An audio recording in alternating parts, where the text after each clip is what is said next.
Hi, Eddie Murray, former Detroit Lion. Make sure you watch Mike on Mike on YouTube.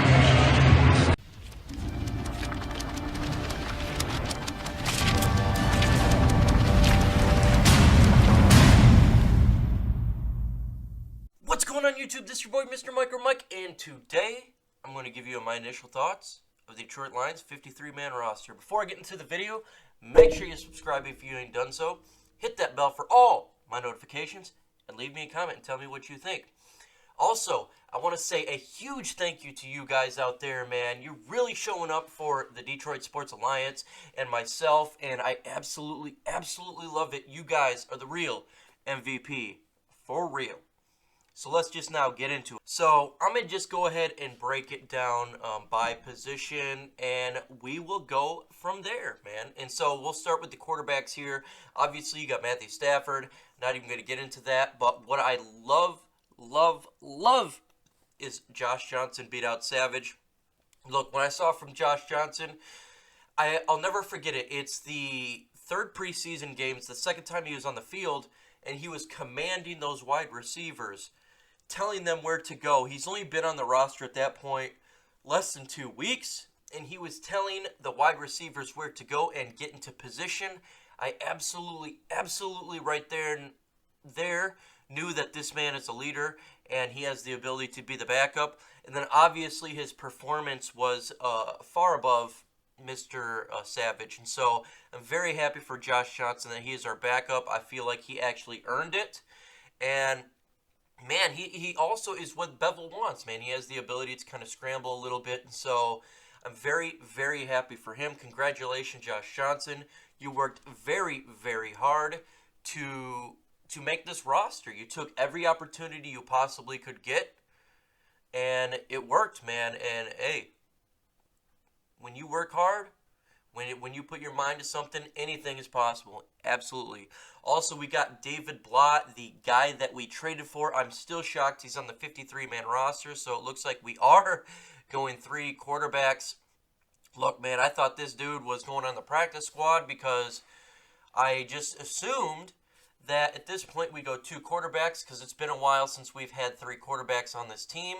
But obviously, Bob Quinn sees something in David Blah, enough for them to make a trade for him and enough to throw him on the 53-man roster. And that is a good thing, though, because, look, we need to get quarterbacks that are young and that we can develop. It's always good for a franchise to find a young guy, develop them, whether they end up being the backup for the years to come or they end up being trade bait for another team or possibly taking over.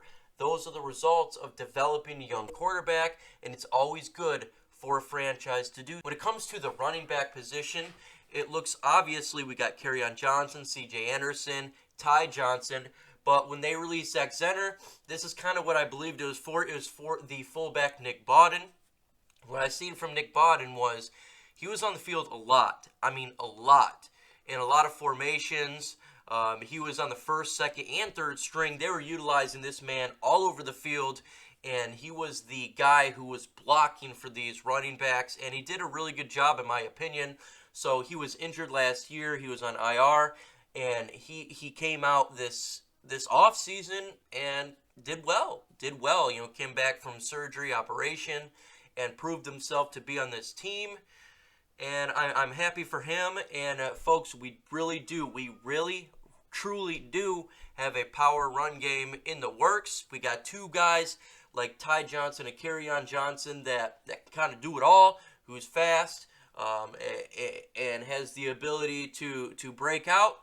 And then you have the 2 guys in C.J. Anderson and Nick Bawden that will punch you in the mouth, just like the black and blue division. So I'm happy with the ability to take it to a defense, and that's what it's all about. Here was my first shocker, folks, and this was the tight end position. Obviously, T.J. Hockenson and Jesse James were for sure making the roster, but I thought that we were going to go ahead and take Isaac Nada, but they deferred to Logan Thomas. And, hey, it is what it is. Maybe they feel Nada can go ahead and be on the practice squad, and they feel Logan Thomas can somewhat contribute this year, maybe in different formations as well, because look, he played quarterback And so maybe they feel that they can do a trick play here and there, as well as maybe he did better on special teams. And he also has the ability to play somewhat of a fullback type position as well as a Nick Bawden. So they've seen some in him over Isaac Nada. But for when it comes to Isaac Nada, just pay attention, practice squad candidate for sure, as long as he doesn't get poached by another team. Folks, in this position was my huge shocker, and that was the wide receiver position. Obviously, we had the three main folks. That was Kenny Galladay, that was Marvin Jones, that was Danny Amendola. But from there, my prediction fell off like crazy because they got rid of Brandon Powell over Chris Lacey. I was shocked that they got rid of Brandon Powell. To me, I felt like he had the ability to make this roster. He did enough. He had the ability to play in the slot. He was speedy, he was fast, and he was catching pretty much everything that was thrown to him. And for being a second-year player, because last year was his rookie season, and look, I felt like he did enough to warrant a roster spot, especially with Curse going down. But they felt that Chris Lacey was the taller receiver, and that's what they went for.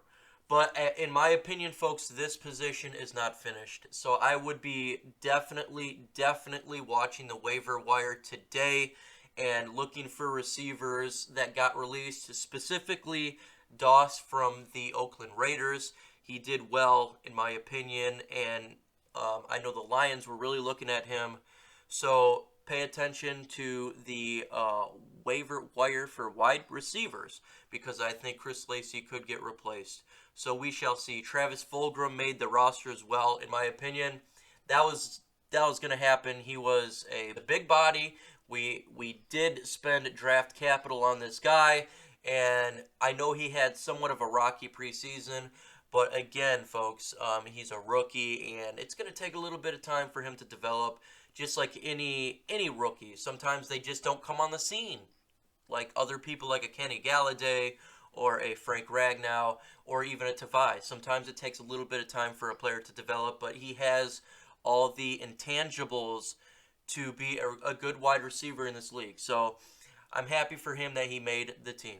Now let's go ahead and go with the offensive line. We got a regulars. That's Taylor Decker. Kenny Wiggins made the roster. I'm not shocked about that. I'm just indifferent about it. You know, I'm not a huge fan of Kenny Wiggins. He didn't do well, in my opinion, when he had a chance last year on the roster. But he is a veteran presence, and in my opinion, that's kind of what they're going for. So it's not a shocker that he's on the team. We got Frank Ragnow, we got Glasgow, Rick Wagner, obviously Joe Dahl, who, man, had a great offseason, and so I'm very, very happy for Joe Dahl bulking up, getting to that training camp, and really making an impact and being our left guard. Our backups here, in my opinion, the shocker that made the team was Ode Abushi. I thought for sure he would get released because he had a very, very poor camp, and as a veteran, I feel like he didn't do enough at all to roster spot. But this is the guy again I'd be looking for Bob Quinn, looking for a offensive lineman in the waiver wire, or as well as a possible, maybe a little bit of a trade going on if they don't find someone they want in the waiver wire. But Ode Abushi, in my opinion, is the hanging fruit that could get released when they decide to upgrade that position. Terrell Crosby made the roster as well.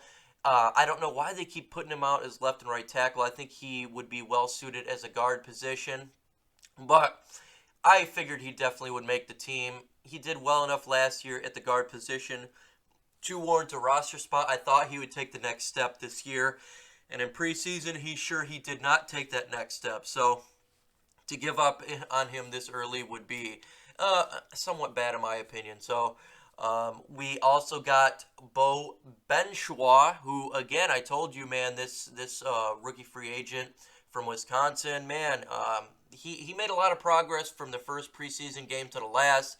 He really showed that he had the ability to play guard as well as he played center and did a good job with it. So I'm happy for Bo Benchois, a guy who I literally predicted we would draft in my mock draft, and we didn't draft him, but we did pick him up, so I'm happy for Beau Benchois. Great for him to make that roster. Time for the defensive line. Obviously, we get Deshaun Hand. We got Snacks Harrison. A'Shawn Robinson made the team. Not a shocker there at all. I know some people thought that he was on the bubble. Not me. A'Shawn Robinson is an integral part to this defense. Look, when you come to the defensive line, folks, you're doing it in waves. A lot of these big guys, they can't handle being on the first, second, and third down, man. They need to have that break, and it's always good to put in waves of defensive tackles in there, and A'Shawn Robinson will be a part of that. Obviously, Mike Daniels, Trey Flowers, Romy Akwara. That was a given, man. But the guy that I don't even think it was a shocker that made a team, but that was Kevin Strong.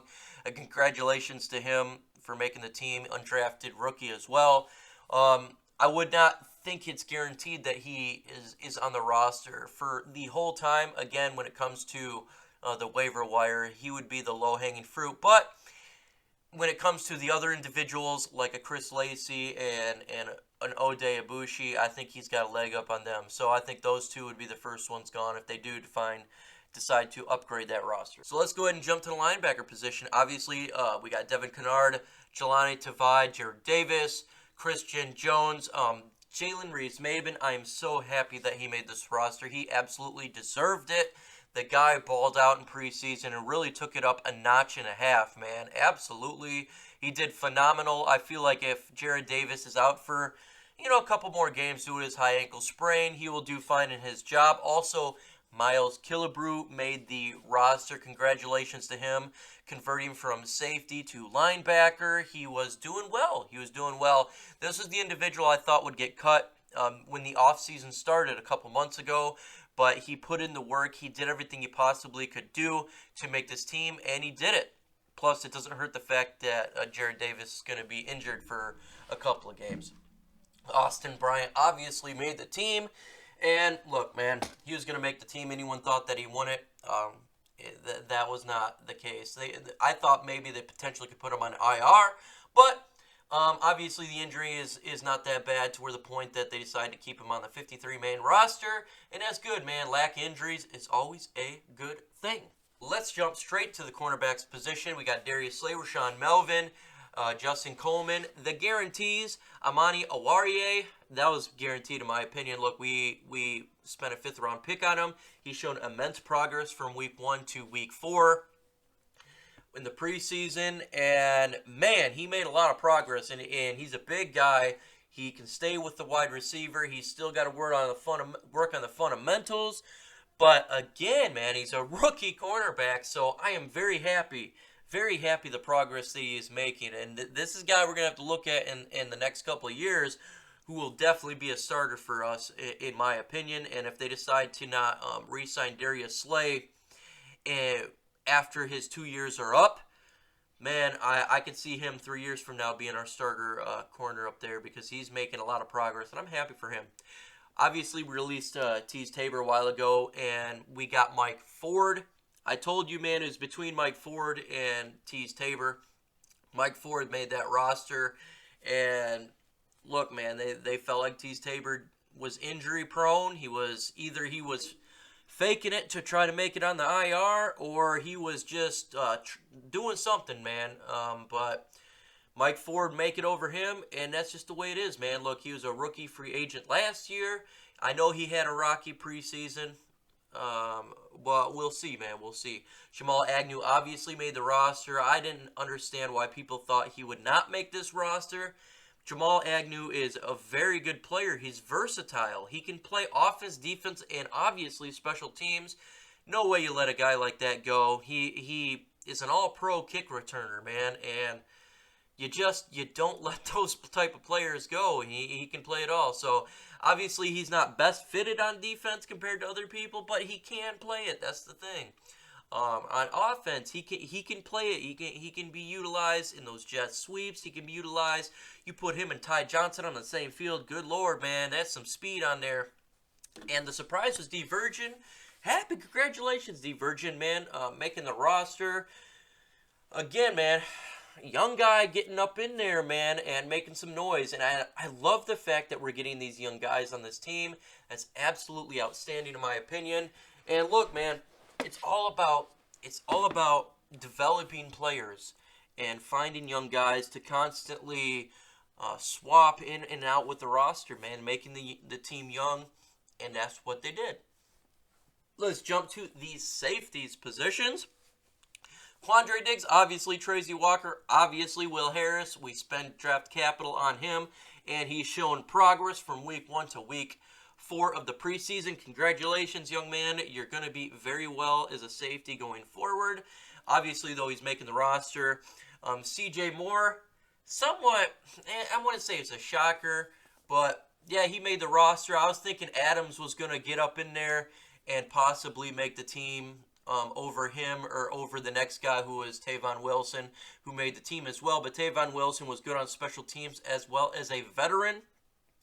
And so I felt like, they deferred to the veteran status. And he had a good preseason game. You can't give the old vet too much hell for that.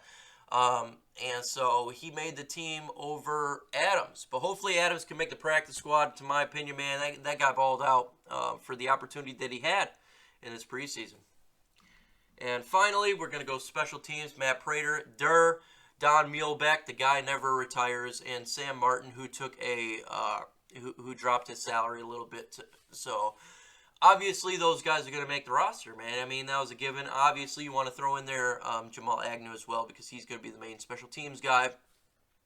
And this is not the end-all, be-all when it comes to the 53-man roster, folks. Pay attention. Like, again, I think Ode Abushi, I think that they're going to upgrade that offensive line position. And so pay attention to the waiver wire for that. And when it comes to Chris Lacey, look for wide receivers out there that potentially could be joining this roster. So it's not the end-all, be-all.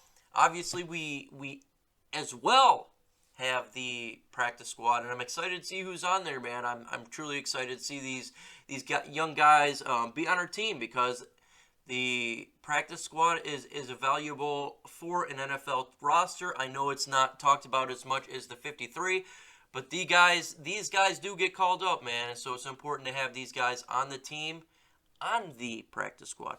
With that said, folks, adios.